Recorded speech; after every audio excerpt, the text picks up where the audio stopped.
Hello everyone! Welcome po sa ating panibagong video na naman ang inyong matutunghayan sa araw na to. Ngayon po ay re-reactionan po natin ang video vlog po ni Roel of Malalag, no? Ang kanyang charity vlog. Ligid sa inyong kaalaman nung nakarang araw ay ne-ribbon cutting po o tinurn over na po ang bahay ni Jas Evans. So itong pabahay po ni Roel, mga kalingap, baliktanaw lang natin, no? Yung kanyang yung nakaraang araw na kanyang ribbon cutting sa bahay ni Jas Evans. Ito po ang bahay ni Jas Evans ay napuno po ng gamit, no? Kinumpleto na po ni Roel yung mga gamit. Nandun yung sofa, no? Gamit sa kusina, table, ref, no? Nandun na, kumpleto na lahat.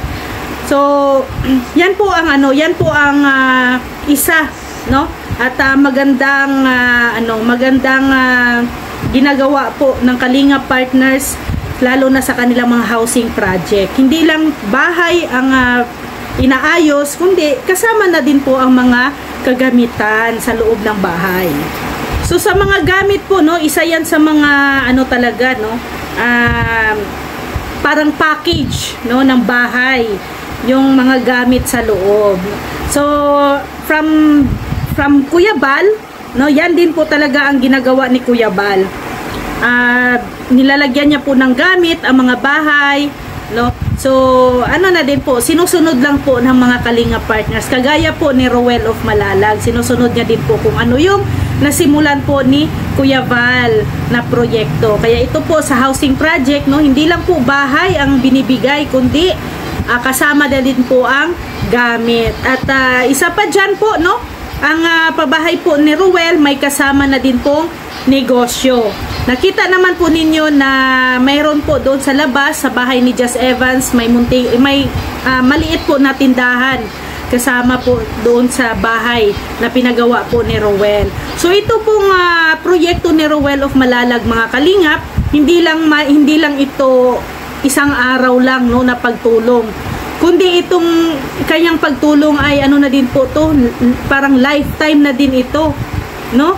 Lifetime na to. Pag maganda lang ang pag-handle ng business ng papa ni Jas Evans, itong negosyo na ibibigay ni Roel, pang lifetime support na nila yan, no? Kahit na darating ang araw na kung hindi naman na sila matutulungan, kasi nga syempre si Roel maghahanap na naman niya ng panibagong tutulungan, no? Sila Jas Evans, no, ang pamilya ni Jas Evans, mayroon na silang kabuhayan, no? Hindi na sila magsasabi pang same ng dati, no? Same ng dati na halos sa isang araw hirap makakain, no? Ngayon po ay dahil nga sa may big negosyo na sila, ay tiyak na makakakain na po sila araw-araw. Basta magaling lang po silang mag-handle ng business. At sana pag-iingatan nila yan, no? Ang binigay po ni Roel at ng sponsor sa kanila, pag-iingatan nila, kasi hindi naman po araw-araw lagi po may tumutulong po sa kanila.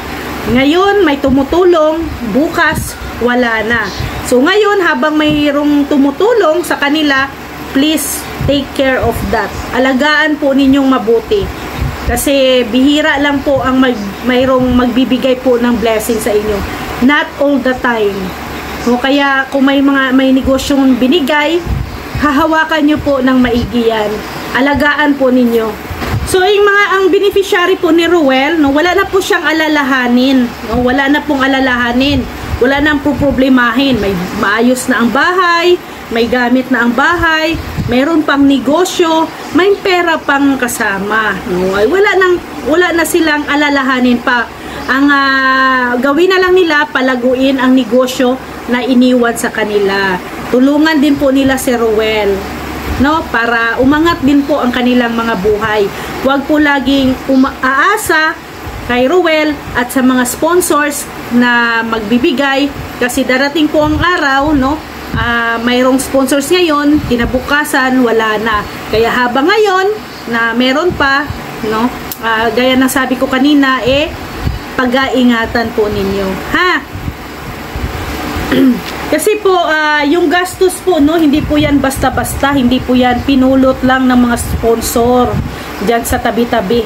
No? Yung ginastos na sa pabahay, sa lahat, no, ay ano po yan, pawis, no, puyat, pagod ng mga tumutulong.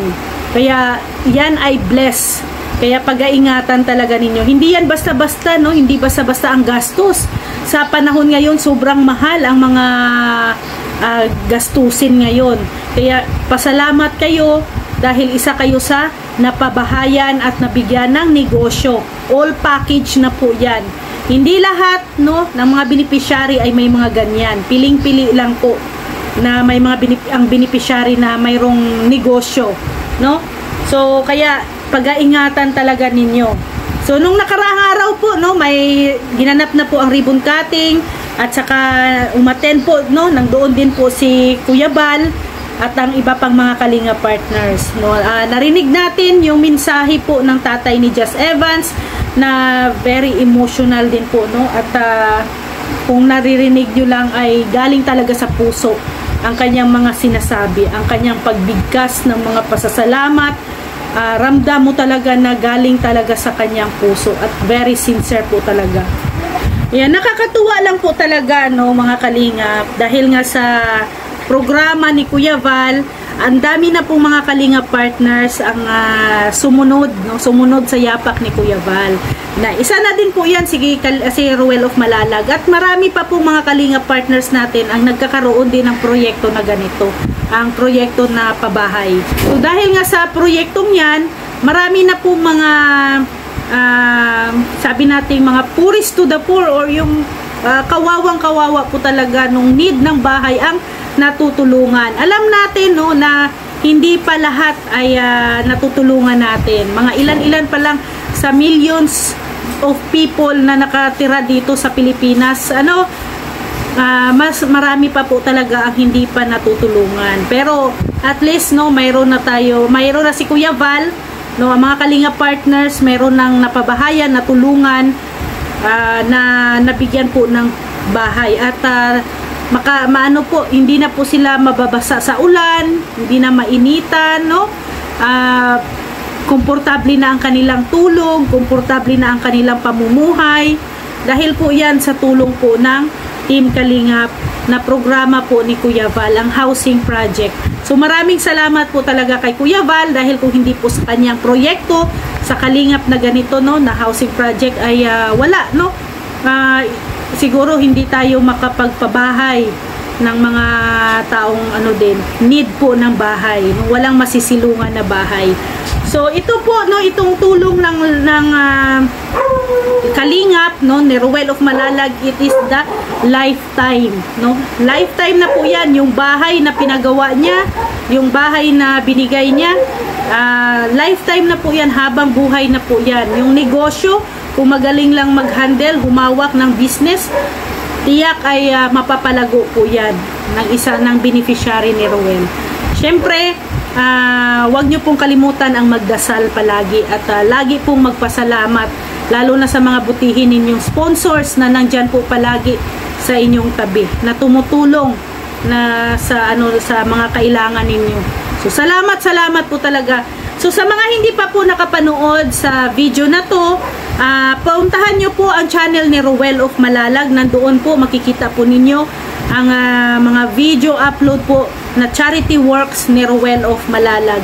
At syempre, sa mga hindi pa po nakasubscribe sa channel ni Ruel of Malalag, Rachel Morales Vlog, Kuya Val Santos Matubang, Ate Edna Vlogs, Kalinga Prab, please paki-subscribe and paki-notify na din po ang inyong notification bell para updated po kayo lagi sa kanilang mga video. At syempre, ang inyong abang lingkod po, Rhea Olarte, paki-subscribe din po at paki-follow po ako sa aking Facebook page, Rhea Olarte Vlogs, Rhea Olarte Official. Maraming salamat po mga Kalingap. See you tomorrow. God bless everyone.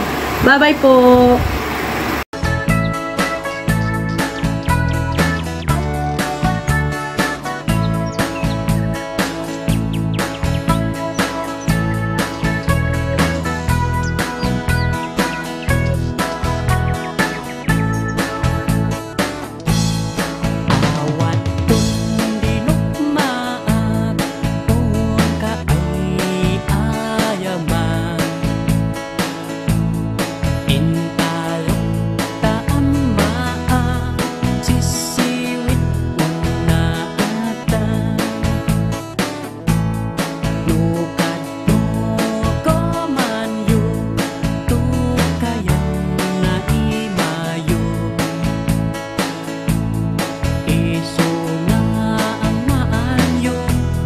sa